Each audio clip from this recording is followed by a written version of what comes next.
Hi hello అండి, welcome to my channel JRD cooking. ఈరోజు మనం పెసలతో అట్టు ఎలా వేసుకోవాలో చూద్దాం. పెసరట్లు నానబెట్టుకుని వేసుకుంటాం, కానీ ఇప్పుడు నేను ఇన్స్టెంట్గా వెంటనే ఇలా వేసి అలా వేసి కడిగేసి వెంటనే రుబ్బేస్తాను. ఇది చాలా టేస్టీగా కరకరలాడుతూ వస్తాయి. మనం ఇప్పుడు ఒక బౌల్ తీసుకుని దాంట్లో 2 గ్లాసుల పెసలు వేసుకుని దీన్ని వాటర్ వేసుకుని 2 సార్లు శుభ్రంగా కడిగేసుకోవాలి. ఇలా పెసలు నీట్గా కడిగేసుకున్న తర్వాత ఒక మిక్సీ జార్ తీసుకుని ఈ కడిగిన పెసలని ఆ మిక్సీ జార్లో వేసుకోవాలి. మొత్తం పెసలన్నీ మిక్సీ జార్లో వేసుకుని వాటర్ వేయకుండా దేవుకుని వేసుకోవాలి.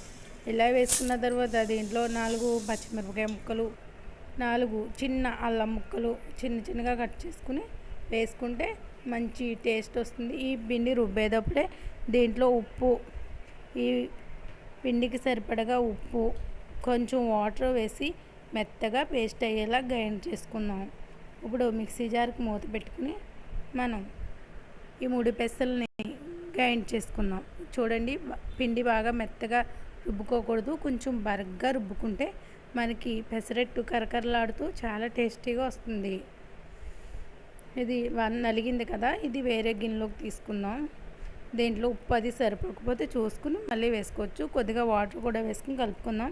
ఇప్పుడు స్టవ్ పై ఒక పెనం పెట్టుకుని ఈ పెసరట్టు పిండి వేసి పలసగా దోశలా వేసుకోవాలి. ఎంత పలసగా వేసుకుంటే అంత క్రిస్పీగా పెసరట్టు వస్తుంది.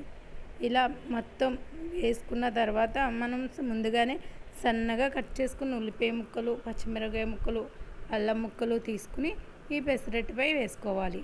ఇలా వేసుకున్న తర్వాత కొంచెం జీలకర్ర కూడా వేసుకుంటే పెసరట్టు చాలా టేస్టీగా ఉంటుంది, గ్యాస్ కూడా పట్టకుండా ఉంటుంది. ఇలా వేసిన తర్వాత దీంట్లో 1 స్పూన్ ఆయిల్ వేసి దోరగా వేగేలా కాలనిద్దాం.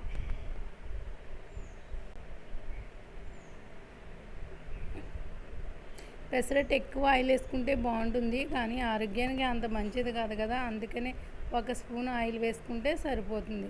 ఇలా 2 వైపులా దోరగా కాల్చుకుందాం. చూడండి, ఇప్పుడు మనకి పెసరట్టు కాలింది కదా, దీన్ని తిరగేసుకుందాం. ఈ ఉల్లిపాయ ముక్కలు పడిపోకుండా ఒకసారి గరిటెతో ఇలా అద్దుకుంటే దానికి అతుక్కుపోయి ఉంటాయి. ఇలా అతుక్కున్న వాటిని మనం ఇప్పుడు ఈ పెసరట్టుని తిరగేసుకుందాం.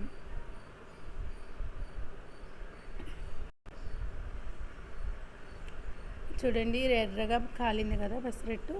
ఇప్పుడు మనం దీన్ని తిరగేసుకుందాం. 2 వైపులా బాగా కాలేదాకా కాల్చుకుందాం.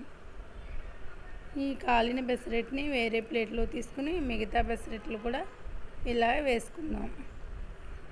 సర్వింగ్ ప్లేట్లోకి తీసుకుని అల్లం చట్నీ, పల్లీల చట్నీ, మనకు ఉప్మాతో ఈ పెసరట్టు సర్వ్ చేసుకుంటే చాలా బాగుంటుంది. పిల్లలకి ఇలా పెట్టామండి, వాళ్ళు ఇంచక్కా తింటారు. తినను అని అసలు మారం చేయరు. నాకు ఇంకా కావాలి, చాలా క్రిస్పీగా ఉన్నాయమ్మా అని అడిగి మరీ తింటారు. మనం ఇప్పుడు ఇలా చేసుకుంటే పెసరట్లు చాలా బాగుంటాయి. చూడండి ఎంత క్రిస్పీగా, ఎంత టేస్టీగా ఉన్నాయో.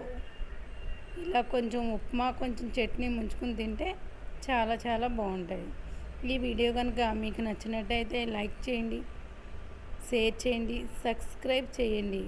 ఈ రెసిపీ మీకు నచ్చినట్టయితే మీరు కూడా ట్రై చేసి మీకు ఎలా వచ్చిందో మాకు కామెంట్స్ రూపంలో తెలియజేయండి.